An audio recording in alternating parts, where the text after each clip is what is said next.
Good morning, gang. Joyce with Skipping Calves Farms here. Wanted to give you another little fencing video. This is just ideas, things that I've done, thoughts that I've had, things that I've tried. Take them and use them maybe as a variation on a theme. So, as I turn around here, this is my gate along with another fence behind it.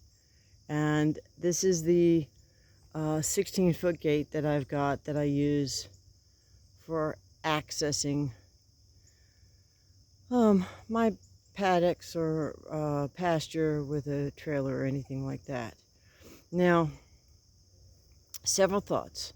Number one, because I don't have vehicles coming and going, and I really didn't want to bother to bury it, what I did was I used the insulated line and I just ran it through a garden hose. Whoa, you okay, sweetie? I almost tripped on Miss Lucy. Oh, sorry about that, sweetie pie.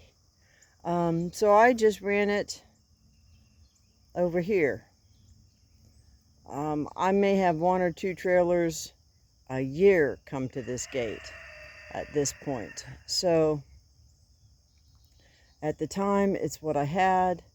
It was an old garden hose that I had for free. So there you have it. Point number two. Let me get out of my shadow out of the photo here.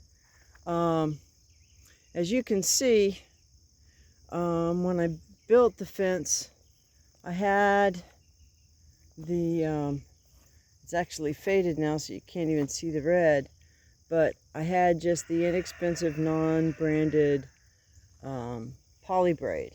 And that's what I used to build my fence. Fence gates. Why?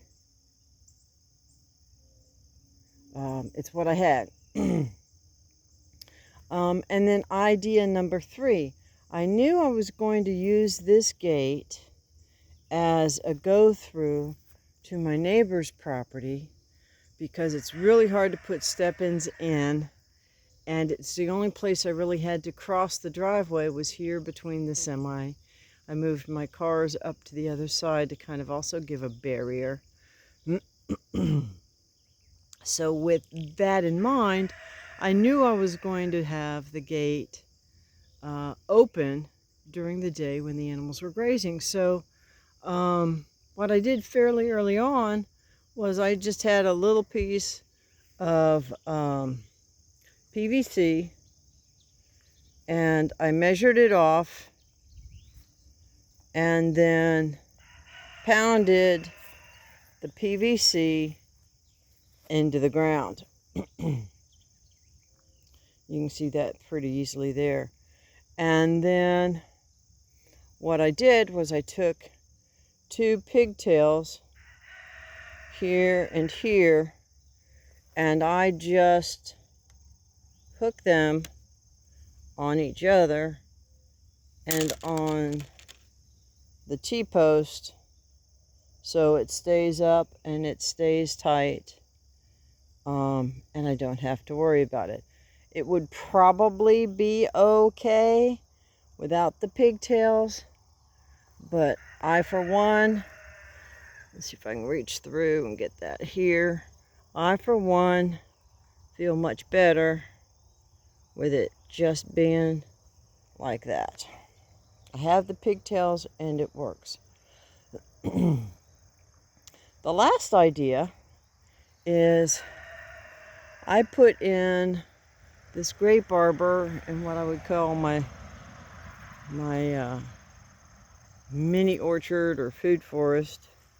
Got some apple trees and nut trees and a nectarine. I didn't want to have to use my wire. I had some old poly braid from years ago when I had a a lot more beehives. And I had hive stands over there near the trees over there. I had at times upwards of 35 hives. So I had some poly, it wasn't poly braid, it was poly wire, so it's twisted. And when I took that fencing down, I didn't throw the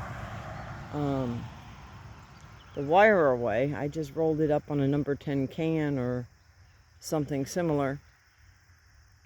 And so when I started using this, what I did was I had I used step-ins. You can see there's a lot of white. Those are the older white step-ins that I used. I may come back through. I do have some rebar. I may just put rebar up and free those step-in posts. That might be something that I do this winter, so I have more posts available as I'm going to be doing more grazing. I set this up just as I got my sheep, but it has worked really pretty well. And you can see here on my apples, good friend of mine, Billy from church, made some limb spreaders for me, and out of some scrap wood that I had left over from the beehives, and that has worked really well. So by just doing just a single line like that, it's not hot, it's not even really tight. The sheep have left my fruit trees alone. They haven't bothered with the fruit, and they haven't bothered with the fruit trees. And it's up on the grape arbor itself. I did a U shape. It goes across down at the other end, but it's open at this end. I had a problem this summer again with possums coming in and climbing up on the arbor and climbing up on my blackberries and on my grapes down at this end, but they didn't get the muscadines, so the muscadine grapes have done well. I don't know how to keep the possums out, just try and catch them when I find them. So that's the flip side of being on the land. So anyway, that's just a couple of ideas that I thought might be helpful. Kind of think outside the box. If anybody likes them, feel free to use them. If you've got some ideas that you think might work better, or some ideas that you're trying that you like the way they work, please comment down below and share that with others. And that'd be awesome. So with that, gang, I will wish you blessings for the day, and whatever you do, just keep chasing the dream.